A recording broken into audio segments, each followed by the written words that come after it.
Hey guys, welcome back. We'll be learning the human digestive system physiology today, class 10th biology. And before we start, let's try to understand what is the need, what exactly is the need of digestion. You might think कि digestion की ज़रूरत क्या है? तो digestion की जो requirement है human digestive system की, when the food is ingested and it is utilized, तो what for it is utilized, if you get the answer, तो आपको समझ में आ जाएगा कि digestion की requirement क्या है. तो I hope ये आपने छोटी classes में पढ़ा है कि there are three things where the ingestion and digestion and the utilization of the food is required. The utilized food is required at the three places.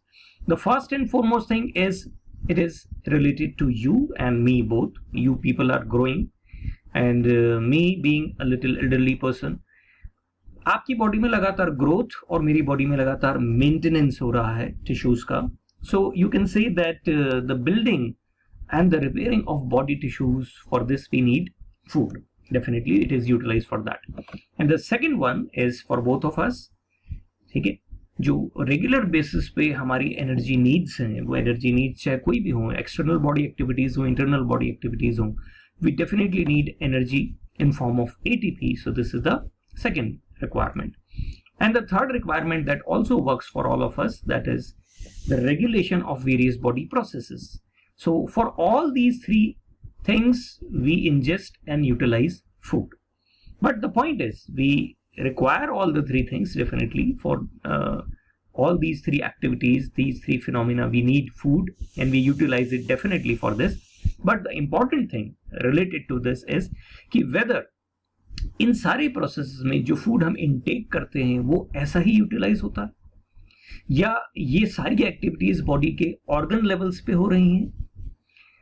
Fact ये है कि ये सारी एक्टिविटीज बॉडी में सेल्यूलर लेवल पर होती है.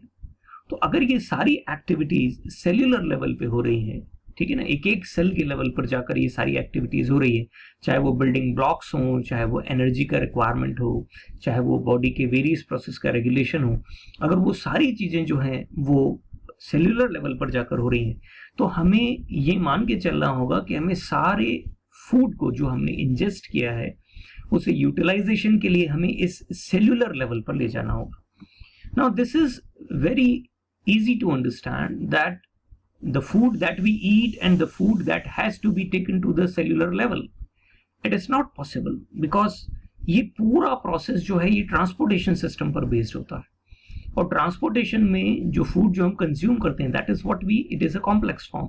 तो उस कॉम्प्लेक्स फॉर्म में उस फूड को जो है वो इस लेवल पर नहीं ले जाया जा सकता एक एक ऑर्गन के, या हम बहुत सिंपल कहें कि the transportation requirement is to the remotest region. So the remotest region तक अगर आपको फूड को ट्रांसपोर्ट करना है तो it has to be in its most simplest form. So that simplest form can arise only because of what? Digestion. So this is the need of digestion. So digestion's requirement is what? The utilized food, the way it is utilized, it has to be converted to the raw material, the food that you ingest, and ultimately it has to be converted to the raw material. That raw material is the simplest form, and to convert it into simplest form we need digestion. Okay, so from here we'll move forward. Now if you have to understand the physiology of digestive system, you have to see this image. You see this GIF image. This is utterly beautiful image to explain you. It is indicating that something complex is coming through these two rollers and it is converting it to its simpler form. But this is the basic principle of the physiology of human digestive system.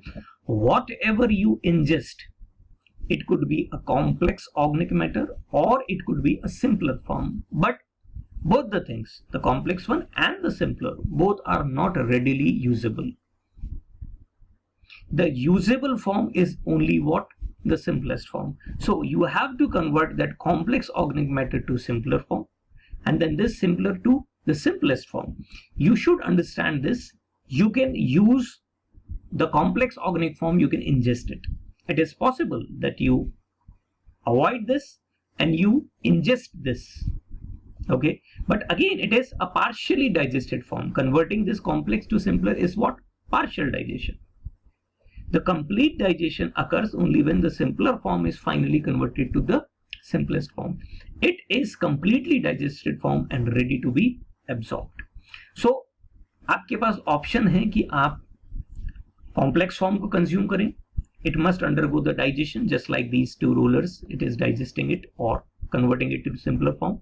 Or it is also possible for you कि आप simpler form को ingest करें. और there are cases जब हमारी digestive system या body के systems altered होते हैं तब तो हम बिल्कुल सिंपलेस्ट फॉर्म पर आ जाते हैं. इफ यू आर परफेक्ट, आपकी फिजियोलॉजी बॉडी की परफेक्ट चल रही है, तो हम हमारे कॉम्प्लेक्स फूड मटेरियल्स को कंज्यूम करते हैं. हम थोड़े से बीमार होते हैं तो हमें कहा जाता है you should eat what? Light food, which is okay, fine, it is easy to be digestible or maybe it is already simpler form. But when a person is critically ill, तो उसके बॉडी में intravenous form में directly जो है वो fluid supply किए जाते हैं which are all already the simplest form, glucose being the most common thing that has to be supplied. Okay fine student, मैं आस्क यू कि मैं सिंपलेस्ट ही खाऊं तो क्या होगा? तो आपके सिंपलेस्ट फॉर्म्स में जो डायरेक्टली यूजेबल फॉर्म्स हैं वो बहुत हेल्प आपकी नहीं कर सकती, because there are so many things which are to be derived other than this nutrition from the raw form. It is not only though simplest form which work, उसके अलावा भी बहुत कुछ होता है. तो खैर हम समझेंगे. तो I hope now you understand the basic principle behind the physiology of digestion. It has to be converted to from the complex to simpler and then simpler to simplest form. Now the digestion process, if you try to want to understand the digestion process, look at this diagram. You have seen this diagram in the very beginning when we learnt about alimentary canal, and I hope you remember the various parts of this. अब आपको बहुत अच्छे से इसके various parts पता हैं, लेकिन अभी हमारा जो concentration रहेगा वो केवल उन parts के ऊपर रहेगा जो इस digestion में बहुत ज्यादा involve है. ठीक है ना? The first thing is the mouth cavity. The first mouth or the buccal cavity here will now be more concerned about the glands which are associated and the digestive juices. We are not talking about the tongue, the teeth. We have talked about it earlier. तो हम उसके बारे में बात नहीं करेंगे. हम अब इस रीजन में ये देखेंगे कि कौन सी digestive glands हैं और उनसे digestive juice कौन सा आ रहा है. That is mouth cavity. It has salivary glands and उससे जो juice secrete हो रहा है that is saliva. The second important part of alimentary canal where digestion is actually happening is stomach. And stomach में आपने पढ़ा है the gastric glands are there और उससे gastric juice secrete हो रहा है. Esophagus में कोई digestion नहीं हो रहा. It's a temporary storage reservoir, nothing else. Okay. The third important thing is what? The third important thing is the small intestine and the initial part of small intestine, that is duodenum. And the duodenum has two accessory glands for helping in digestion. One is liver, which is going to secrete bile, and the second is the pancreas. As you can see here, this is liver and this is pancreas, and pancreas is going to secrete pancreatic juice. So I'm sorry. And the fourth part that is very important for digestion is the last part of small intestine. The second part of small intestine is not so useful in digestion, that is jejunum. It is a temporary storage structure. The last part of small intestine is important, and that is ileum. And ileum has special glands in mucosal membrane, that is intestinal glands, and they secrete intestinal juice, or which we call succus entericus, popularly named as. So now I hope ये 4 regions जो हैं ये आपके visuals में बैठ जाने चाहिए. ठीक है ना? ये आपके दिमाग में बिल्कुल क्लिस्टर क्लियर होने चाहिए, आपको बार बार दिखाई देने चाहिए. ठीक है ना? जब भी एलिमेंट्री कैनाल का डायग्राम और ये चीजें आए आपको ध्यान रखना चाहिए. तो I repeat, that is the first is the mouth cavity, okay, salivary glands and saliva. ठीक है? You should remember this. Esophagus, no digestion. Then stomach has gastric gland and gastric juice. Then duodenum, adjoining to it is, और दो glands जो से associated हैं, that is liver, that is bile, and pancreas, that is pancreatic juice. And the next jejunum में कोई लेना देना नहीं है digestion से, it's a temporary storage structure. And then comes ileum, and ileum से related है what? Intestinal glands, और उससे related है intestinal juice, which is popularly known as succus entericus. So here we come to know about the 4 main regions of human alimentary canal जहां digestion का process होगा. बाकी का डाइजेशन की जगह किसी और फॉर्म में, तो स्टोरेज में या एब्जॉर्प्शन में, बाकी जगहों पर यूटिलाइजेशन है। तो will be learning that. I hope आपके दिमाग में चीज क्लियर हो गई होगी। अब हम आगे बढ़ने से पहले एक बार फिर से याद कर लें, समझ लें कि जो ओवरऑल डाइजेशन का प्रोसेस है वो इस फैक्ट पर बेस्ड है, you have to convert the complex form to the simpler and then simpler to the simplest form. ये बेसिक प्रिंसिपल हमें फॉलो करना है। But before we proceed we should know कि कहां कहां पर कौन कौन से फूड स्टफ जो है, एक तो हमें ये समझना होगा कि हम तो बहुत सारी चीजें कंज्यूम करते हैं, पहले तो हमें समझना होगा कि उसके अंदर कौन कौन से जो सब्सटेंस हैं वो अपने कॉम्प्लेक्स फॉर्म में हैं, फिर उनके सिंपलर फॉर्म कौन से हैं, फिर उनके सिंपलेस्ट फॉर्म कौन से हैं, और इन पे कौन कौन एक्ट करने वाला है। तो लेट्स सी, हम इन डाइजेस्टिव जूसेस को, जिनको हमने भी बात की थी, इन डाइजेस्टिव जूसेस में कौन कौन से एंजाइम्स छुपे हुए हैं वो देखते हैं। तो let's start with again this diagram alimentary canal का। सबसे पहला डाइजेशन कहाँ हो रहा था, अभी बात हुई थी, that was what, mouth cavity. और माउथ कैविटी में ग्लैंड्स कौन सी हैं, सैलिवरी ग्लैंड्स, और उनसे कौन सेक्रीट हो रहा है, सलाइवा। तो अब हम सिर्फ ये देखेंगे कि सलाइवा में एंजाइम कौन सा है, ये तो अब तक हमें पता लग गया था। तो सलाइवा जिसका पीएच 6.5 है, इट इज माइल्डली एसिडिक, इसमें केवल एक ही एंजाइम होता है, that is salivary amylase. You have to remember this, the enzyme name is salivary amylase. ये विजुअल पुराने वाले विजुअल से लिंक होके आपके दिमाग में क्लिक होना चाहिए। Okay, what, mouth cavity, mouth cavity has salivary gland, salivary gland has saliva and saliva has salivary amylase, the four things, ठीक है ना, related to it। अभी थोड़ी देर बाद ये सारी चीजें आपस में जुड़ जाएंगी तो आपको बहुत आसानी से समझ में आ जाएगा। सेकंड ग्लैंड कौन सी थी, सेकंड रीजन कौन सा था, सेकंड रीजन था स्टमक। स्टमक में क्या था, स्टमक में गैस्ट्रिक ग्लैंड्स थी और गैस्ट्रिक ग्लैंड में गैस्ट्रिक जूस था। अब वहां पर एंजाइम्स कौन से हैं, ठीक है ना। गैस्ट्रिक जूस का एक तो पीएच है 1 to 3, 1 से 3 के बीच में, इट इज हाईली एसिडिक। अभी 6.5 था सलाइवा में, यहाँ हाईली एसिडिक है 1 to 3, ठीक है। और यहाँ गैस्ट्रिक HCl भी होता है, ये आपने पहले पढ़ा है। लेकिन अभी हमारा ध्यान कहाँ है, गैस्ट्रिक जूस में प्रेजेंट केवल 2 एंजाइम्स, जो यहाँ एंजाइम्स हैं उन पे टॉपिक क्या है कि हम उनके एंजाइम्स के बारे में। तो एंजाइम्स कौन से हैं, रेनिन एंड पेप्सिन। ये हम इस तरह से टुकड़ों में पढ़ रहे हैं ताकि जरूरत पड़ने पर जिस रीजन से रिलेटेड जो क्वेश्चन आए हम उसको आंसर कर सकें, ठीक है। तो हमने इससे पहले क्या देखा कि किस ग्लैंड से एसोसिएटेड कौन सा डाइजेस्टिव जूस है। अब उस डाइजेस्टिव जूस में कौन सा एंजाइम है हम देख रहे हैं। तो अब हम सेकंड रीजन पर हैं, that is stomach.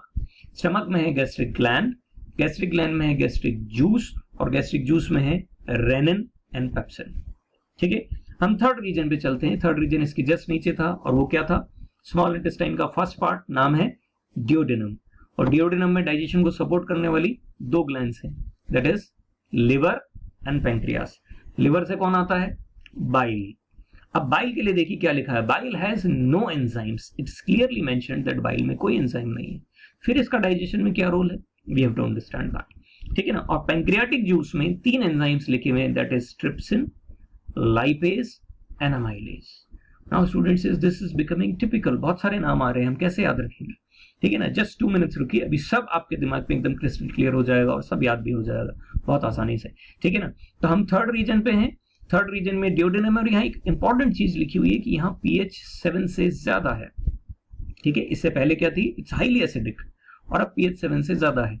We should understand कि जो एंजाइम्स होते हैं वो एक पर्टिकुलर पीएच पे ही वर्क करते हैं। तो यहाँ जो स्टमक के बारे में बात हुई थी, स्टमक में जो एंजाइम्स थे रेनिन और पेप्सिन, उनके लिए जो रिक्वायर्ड पीएच था that was very very small pH 1 to 3, highly acidic medium.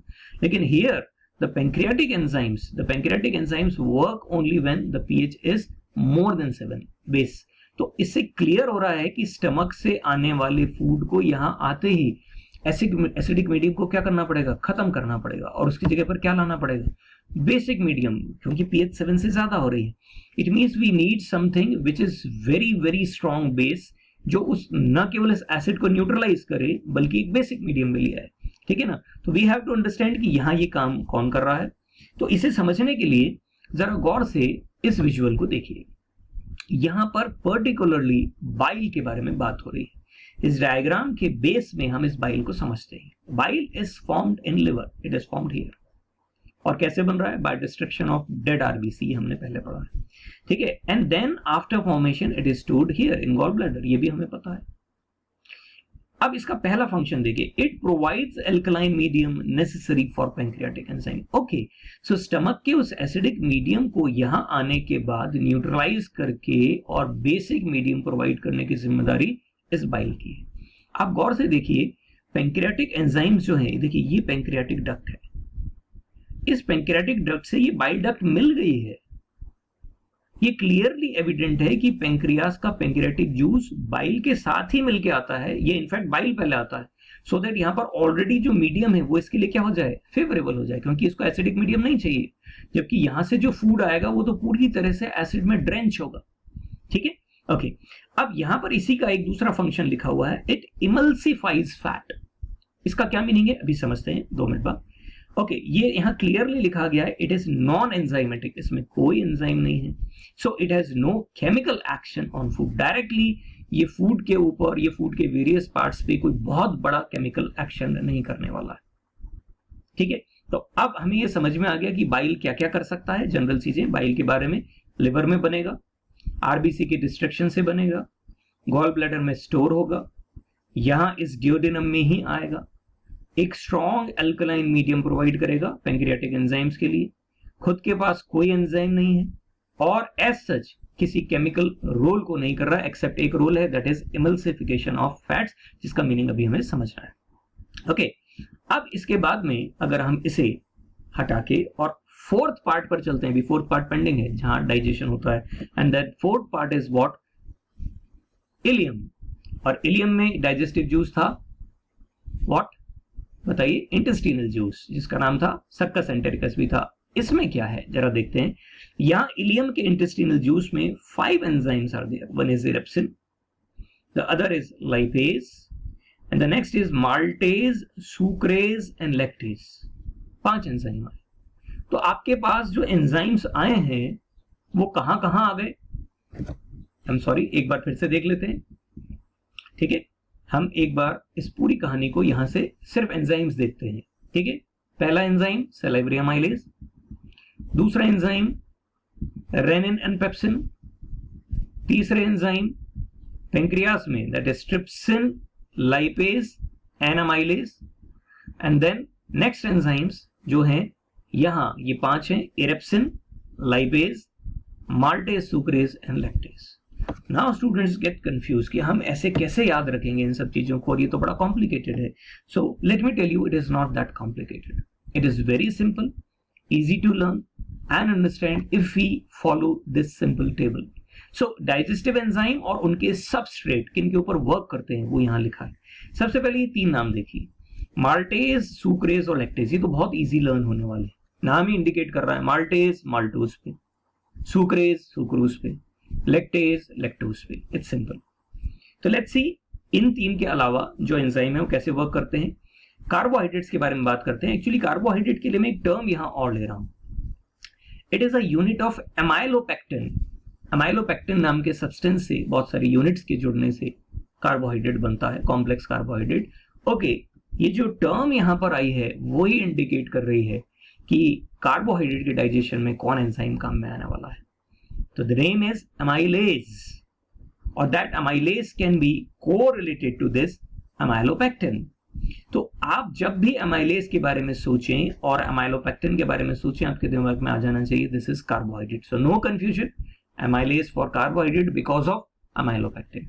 Maltase, sucrase और लैक्टेज तो बहुत सिंपल है, ओके, नेम ही सजेस्ट करते हैं। Then comes fats and lipids, and fats and lipids, fats का ही दूसरा नाम लिपिड्स जो है, उस लिपिड्स में टर्म जो आ रही है उसी से क्लियर हो रहा है कि this is what related to lipase. So lipase enzyme for lipids or fats. Okay, I hope अब आपके दिमाग में क्लियर हो रहा होगा। और the third one is what, the food stuff which has to be digested is protein.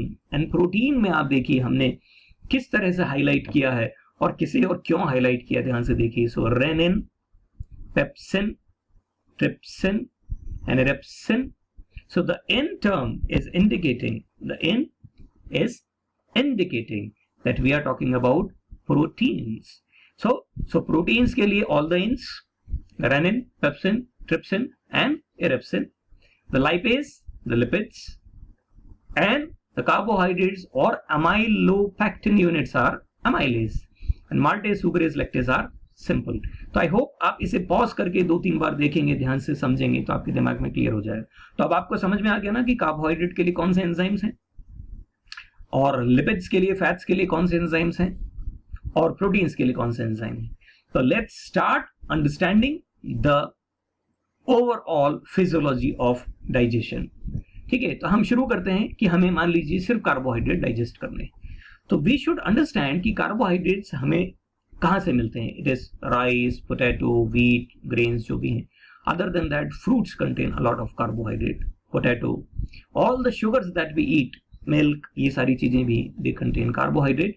और ये कॉम्प्लेक्स कार्बोहाइड्रेट को हमें क्या करना है, सिंप्लीफाई।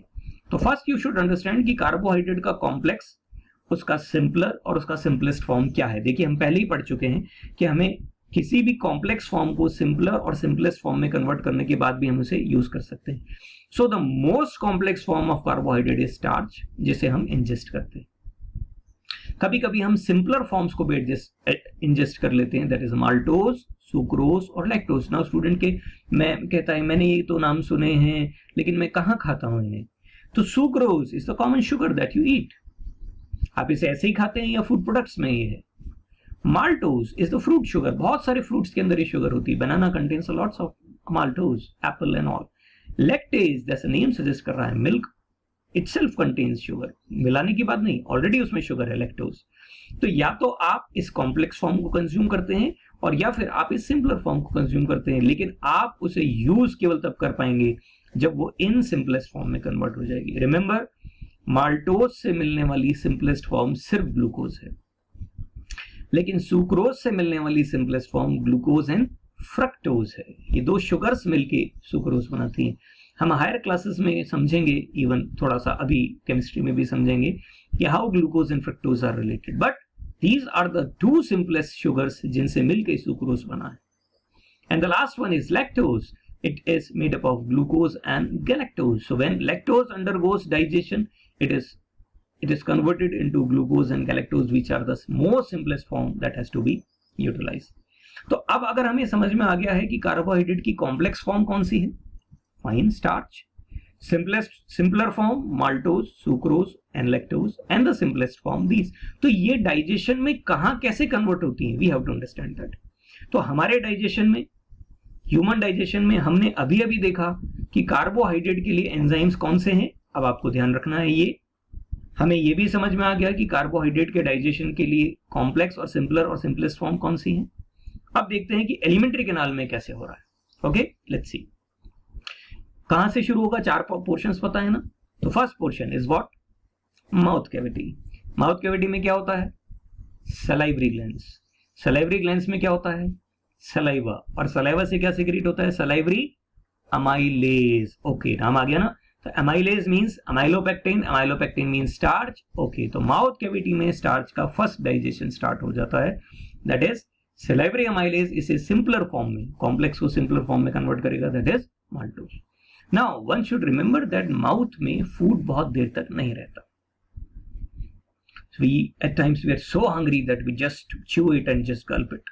तो हम पार्टली फूड को यहाँ अगर कार्बोहाइड्रेट को डाइजेस्ट करना चाहते हैं तो we have to keep the food for longer time. That's why it is said धीरे धीरे खाइए, ठीक है ना, फूड को धीरे धीरे चबा के खाइए। ओके, तब आप उस फूड को क्या है, कन्वर्ट कर पाएंगे व्हाट, स्टार्च को पार्शियली, हालांकि कंप्लीटली तो तब भी नहीं होता, पार्शियली ऐसा होता है। ओके, तो माउथ कैविटी में ये थोड़ा सा डाइजेशन स्टार्ट हुआ है, इसोफेगस में भी डाइजेशन होता है। नेक्स्ट पार्ट कौन सा है, नेक्स्ट पार्ट है स्टमक, एंड स्टमक में कार्बोहाइड्रेट का कोई डाइजेशन नहीं होता। Okay, that's great. यानी कि माउथ कैविटी के बाद में स्टमक में फूड जाने के बाद उसमें प्रेजेंट कार्बोहाइड्रेट का कोई डाइजेशन ही नहीं होता। Okay, fine. हाँ, ये अलग बात है कि यहाँ फूड एसिड के साथ में ड्रेंच हो जाता है। अब इसके बाद में नेक्स्ट पार्ट क्या है, नेक्स्ट पार्ट है दैट इज डियोडेनम। डियोडेनम में बाइल और पैंक्रियाटिक जूस। तो बाइल में तो कोई एंजाइम होता नहीं, बस वो क्या करेगा कि वो इस फूड को यहाँ पर एसिड को बेसिक कन्वर्ट कर देगा। अब पैंक्रियाटिक एंजाइम्स यहाँ आएंगे। लेट्स सी कि पैंक्रियाटिक एंजाइम्स कैसे वर्क करते हैं। तो पैंक्रियाटिक एंजाइम्स जो आ रहे हैं वो यहाँ पर कैसे वर्क करेंगे, लेट्स सी। पैंक्रियाटिक एंजाइम्स में से भी सिर्फ एक ही नाम आ रहा है निकल के, देखिए पेंक्रियास में 3 एंजाइम्स थे, लेकिन निकल के कौन आया है? केवल एक, पैंक्रियाटिक अमाइलेज वापस से नाम हुआ है। तो इन केस अगर यहां पर माउथ कैविटी में स्टार्च डाइजेस्ट नहीं हो पाया था, क्योंकि बहुत थोड़ी देर तक रहा था, अब वो यहाँ के डाइजेस्ट हो जाएगा आराम से, किसमें? माल्टोज में। और ये काम कौन कर रहा है? पैंक्रियाटिक अमाइलेज, पैंक्रियाटिक जूस वाला अमाइलेज। सेलाइवरी अमाइलेज अलग है, पैंक्रियाटिक अमाइलेज अलग है। इसके बाद फूड यहां से होके कहां पहुंचता है? इलियम में पहुंचता है, और इलियम में लास्ट फाइनल इंटेस्टिनल जूस के एंजाइम जिनके नाम थे, नाम देखिए, माल्टोज पे एक्ट करने वाला माल्टेज। तो देखिए अब स्टार्च माल्टोज में बदल चुका है, तो माल्टेज इसे फॉर्म उसके सिंपलेस्ट फॉर्म में बदल देगी। सुक्रोज और लैक्टोज तो हम खाते ही इसी फॉर्म में हैं, तो इसी फॉर्म में यहां पहुंच के सुक्रेज और लैक्टेज के एक्शन से ग्लूकोज फ्रक्टोज और ग्लूकोज और गैलेक्टोज में बदल जाएगा। आई होप आपने इसे पहले गेस भी कर लिया होगा कि जैसा नाम सजेस्ट कर रहा था और एंजाइम्स के नाम मिलते जुलते थे, it is easy to understand. Maltose, अच्छा हाँ माल्टेज ही तो एक्ट करेगा। सुक्रोज, सुक्रेज एक्ट करेगा। लैक्टोज पे लैक्टेज एक्ट करेगा और इनके रिस्पेक्टिव पार्ट्स में कन्वर्ट कर देगा। तो नाउ यू कैन सी हमने कार्बोहाइड्रेट को उसके सिंपलेस्ट फॉर्म, ये तो सिंपलेस्ट फॉर्म था, इसमें कन्वर्ट कर दिया। तो ये कैसे स्टार्ट हुआ? अब इस पूरी पिक्चर को एक साथ देखिए कि जो भी आपने कंज्यूम किया पहले वो थोड़ा सा यहां डाइजेस्ट हुआ, कॉम्प्लेक्स, सिंपलर, लेकिन थोड़ा सा, यहां कोई डाइजेशन ही नहीं हुआ। यानी कॉम्प्लेक्स फॉर्म जो है वो अगर कॉम्प्लेक्स ही रह गया तो कॉम्प्लेक्स ही पार्ट जो है अब यहां डिओडेनम में डाइजेस्ट हुआ, और कॉम्प्लेक्स से सिंपलर, ये सिंपलर फॉर्म, और बची हुई सिंपलर फॉर्म्स में फाइनल इलियम में सबसे आखिर में जाके डाइजेशन हुआ है और ये कंप्लीट हुआ। इसका मतलब कार्बोहाइड्रेट के डाइजेशन में सबसे ज्यादा टाइम लगता है। स्टार्टिंग फ्रॉम माउथ कैविटी, यहां से होके अल्टीमेट फाइनल डाइजेशन यहां इलियम के आखिरी हिस्से में, इसलिए कार्बोहाइड्रेट डाइजेशन को सबसे ज्यादा टाइम लगता है, वन शुड रिमेंबर। तो एग्जाम में अगर क्वेश्चन आ जाए कि कार्बोहाइड्रेट का डाइजेशन कहां कहां हो रहा है, तो कहां कहां हो रहा है बताइए इस डायग्राम को देख के। कार्बोहाइड्रेट का डाइजेशन कहां हो रहा है? माउथ कैविटी में, डिओडेनम में और इलियम में। ओके, कार्बोहाइड्रेट डाइजेशन में काम में आने वाले एंजाइम्स बताइए, तो बताइए कौन कौन से हैं? Salivary amylase, then pancreatic amylase, then maltase, sucrase और लैक्टेज। कार्बोहाइड्रेट के डाइजेशन में काम में आने वाले डाइजेस्टिव जूसेस बताइए। Okay, saliva, bile and pancreatic juice, bile का रोल है वो बेसिक मीडियम प्रोवाइड कर रहा है, और इंटेस्टिनल जूस। तो देखिए सिर्फ इस एक डायग्राम और पुरानी इंफॉर्मेशन से हम कितने सारे क्वेश्चंस के आंसर दे सकते हैं। Keep the diagram in front of you, ठीक है ना।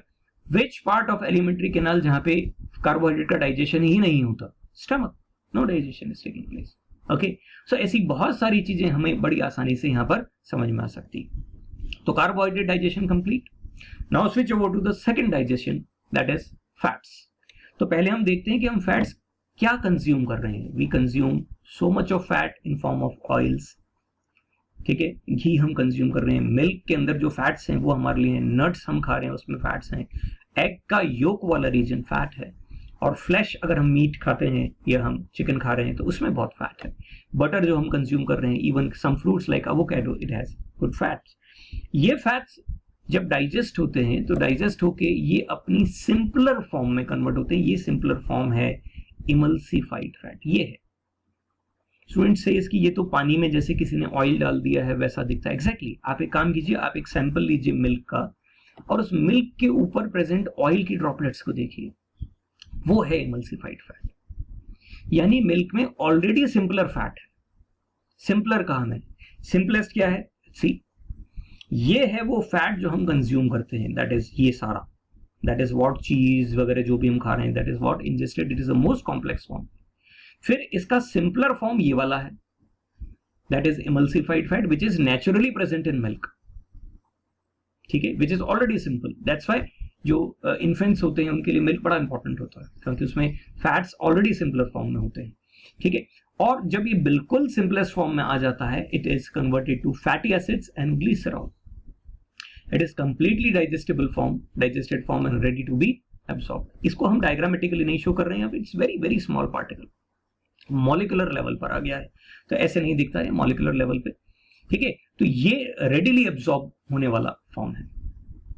तो आपको समझ में आया फैट्स का कॉम्प्लेक्स फॉर्म, ये कॉम्प्लेक्स फॉर्म पूरा जिसे हम कंज्यूम कर रहे हैं, सिंपलर फॉर्म जिसमें ये कन्वर्ट हुआ, इमल्सिफाइड फैट जैसे कह रहे हैं, या फिर हम मिल्क अगर कंज्यूम कर रहे हैं तो हम इमल्सिफाइड फैट डायरेक्ट यूज कर सकते हैं, और जो सिंपलेस्ट फॉर्म है that is fatty acid and glycerol. Now there is this funny thing that you should know कि हम, इट्स अ पिटी कि हम मिल्क को, बहुत सारे बच्चों का अवर्जन होता है, दे डोंट लाइक मिल्क, लेकिन मिल्क या उसमें भी प्रेजेंट जो ऊपर का मलाई जिसे हम कहते हैं उसके भी उनको अवर्जन होता है, they don't like it. But कितनी मजे की बात है कि वो ही मिल्क जिसमें बिल्कुल सिंपलर फॉर्म है फैट्स का, हम पहले उसे उबालते हैं, ठीक है, जो जरूरी भी है, फिर उसके मलाई यानी फैट्स को कलेक्ट करते हैं, फिर उनसे बटर बनाते हैं, फिर बटर से घी बनाते हैं, यानी हम उस सिंपलर को और कॉम्प्लेक्स करते हैं and then we use it rather than using the simpler form, ठीक है। तो fine, we eat out of hunger ना, we eat out of taste, hunger तो बाद में आती है, ठीक है ना, हम ह्यूमन बींग्स की बात कर रहे हैं। खैर, द नेक्स्ट थिंग कि ये अब कैसे डाइजेस्ट होगा, तो ये तो समझ में आ गया कि कॉम्प्लेक्स, सिंपलर एंड सिंपलेस्ट, लेकिन इसमें डाइजेस्ट होने का कैसा तरीका याद कीजिए। डाइजेशन में एक ही एंजाइम है, फैट्स का दूसरा नाम क्या था, लिपिड्स, तो एंजाइम कौन हुआ, लाइपेज। तो लेट्स सी ये कहां है और कहां डाइजेशन होगा। अब आपको अच्छे से पता है कि डाइजेशन कहां हो सकता है, क्योंकि आपको पता है कि लाइपेज कहां पर प्रेजेंट है। ओके, तो let's start here. The first thing is mouth cavity. Mouth cavity में कौन सा एंजाइम पढ़ा था आपने अभी, एमाइलेज। तो क्या यहां पर डाइजेशन होगा, नो, फैट्स का कोई डाइजेशन नहीं। ओके, स्टमक में कौन से एंजाइम्स आपने पढ़े थे, स्टमक में आपने देखा था गैस्ट्रिक जूस में दो एंजाइम है, दैट इज व्हाट, रेनिन और पेप्सिन, इन, ये भी डाइजेस्ट नहीं होगा, यहां पर भी फैट्स का डाइजेशन नहीं। तो स्टमक तक तो फैट्स का कोई डाइजेशन ही नहीं हो रहा है। अब आगे बढ़ते हैं और यहां देखते हैं कि जब हम डियोडेनम में पहुंचते हैं तो डियोडेनम में डाइजेशन को सपोर्ट करने के लिए दो चीजें आती है, पहला है बाइल, और अब याद कीजिए बाइल का क्या काम था, emulsification of fat. I hope now you understand, emulsification का मतलब है उन बड़े बड़े फैट के मॉलिक्यूल्स को उन छोटे छोटे फैट के ग्लोब्यूल्स के अंदर, ठीक है ना, जो छोटे छोटे स्ट्रक्चर जो अभी हमने देखे थे उनमें ब्रेक करना, that is known as emulsification. Once the fat is emulsified, अब देखिए आप, लाइपेज भी किस पर एक्ट कर रहा है, फैट्स पर डायरेक्ट एक्ट नहीं कर रहा है, सिंपलर फॉर्म पे एक्ट कर रहा है, दैट इज इमल्सिफाइड फैट पर, और कौन, पेंक्रियाटिक लाइपेज, और फिर इसको उसके simplest form fatty acid and glycerol में कन्वर्ट कर रहा है। तो फैट तो यहां डाइजेस्ट हो गया इसका डाइजेशन, इट इज सिंपलेस्ट। जबकि कार्बोहाइड्रेट को डाइजेशन के लिए यहां तक आना पड़ा था, you remember, is this okay. अब मान लीजिए कोई स्टूडेंट कहता है, सपोज कोई थोड़ा बहुत फैट नहीं हो पाया डाइजेस्ट, प्योरली डाइजेस्ट नहीं हो पाया, then it will go to what, it will go to last finishing touch जहां दिया जाता है, it is the site of maximum digestion, last final digestion, that is ileum. Intestinal juice में भी lipase है, तो if some left over emulsified fats are still there, तो ये उसको कन्वर्ट कर देगा फैटी एसिड्स एंड ग्लिसरॉल। तो आई होप अब आप समझ गए होंगे। अगर हम एक पूरी पिक्चर को सीक्वेंस में देखें तो आपको पता लग गया होगा कि फैट्स का डाइजेशन कैसे हो रहा है। माउथ कैविटी में कोई डाइजेशन नहीं, स्टमक में कोई डाइजेशन नहीं है। बड़े फैट्स को पहले सिंप्लीफाई करना, इमल्सिफाई करने के लिए बाइल यहां आ रहा है, और बाइल एक काम और करता है, एसिडिक मीडियम को बेसिक मीडियम में करता है, तभी तो पेंक्रियाटिक लाइपेज काम करेगा, और फिर पेंक्रियाटिक लाइपेज इस इमल्सिफाइड फैट को, जो सिंपलर फॉर्म था, इसको सिंपलेस्ट फॉर्म में कन्वर्ट कर देता है, यानी फैट्स तो यहीं डाइजेस्ट हो गए।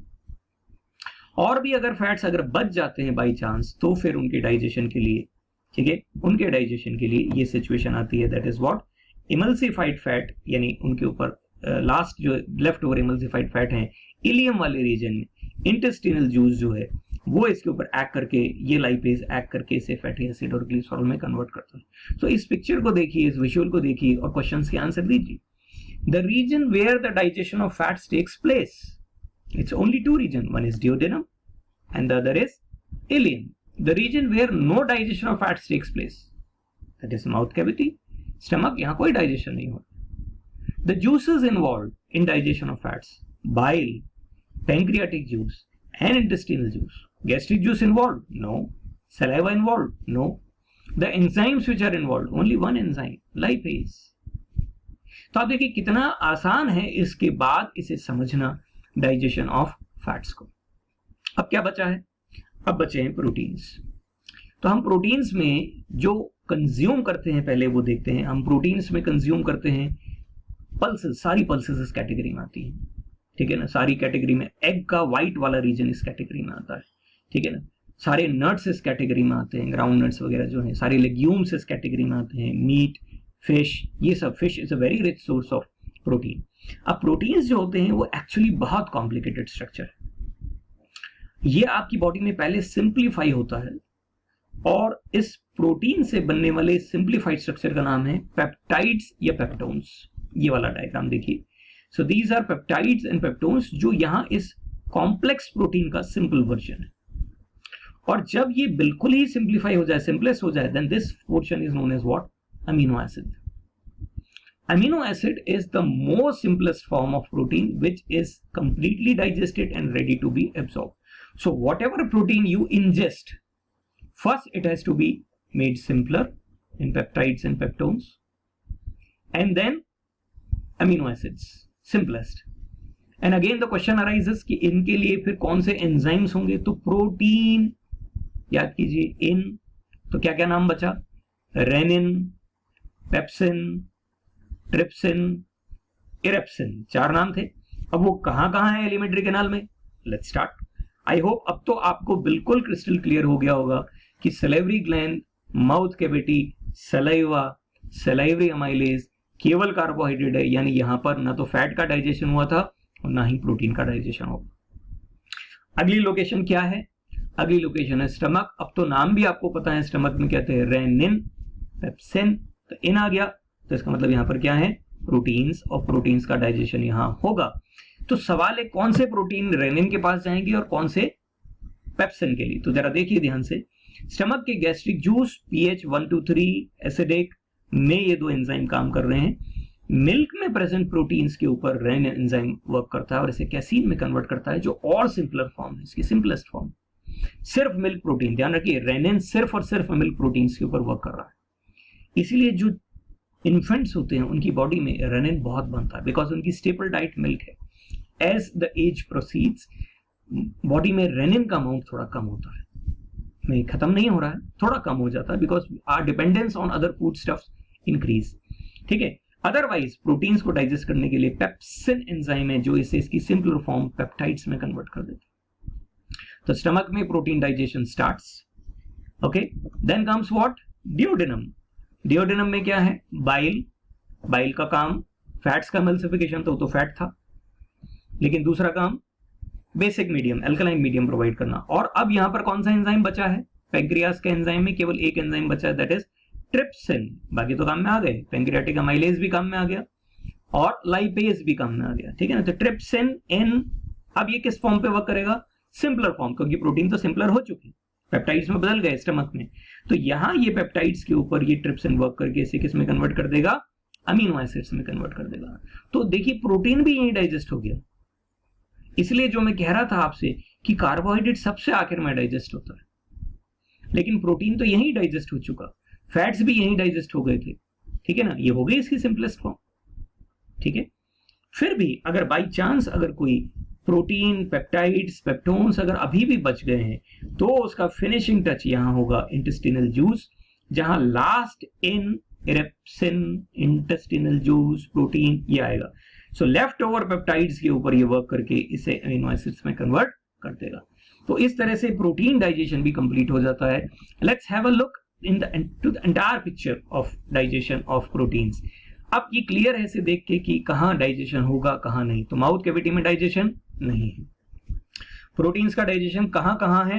3 जगह है, ध्यान रखिएगा, that is stomach, duodenum and ileum. तीनों जगहों पर डाइजेशन हो रहा है। कौन कौन से एंजाइम काम में आ रहे हैं? रेनिन, पेप्सिन, पैंक्रियाटिक ट्रिप्सिन, ये ट्रिप्सिन, इरेप्सिन। कौन कौन से डाइजेस्टिव जूसेस काम में आ रहे हैं? तो अकेले के इसके लिए प्रोटीन के लिए गैस्ट्रिक जूस भी काम में आता है, बाइल भी काम में आता है, पैंक्रियाटिक जूस भी काम में आता है और इंटेस्टिनल जूस भी काम में आता है। तो मैक्सिमम नंबर ऑफ जो डाइजेस्टिव जूसेस हैं वो प्रोटीन के लिए काम में आ रहे हैं।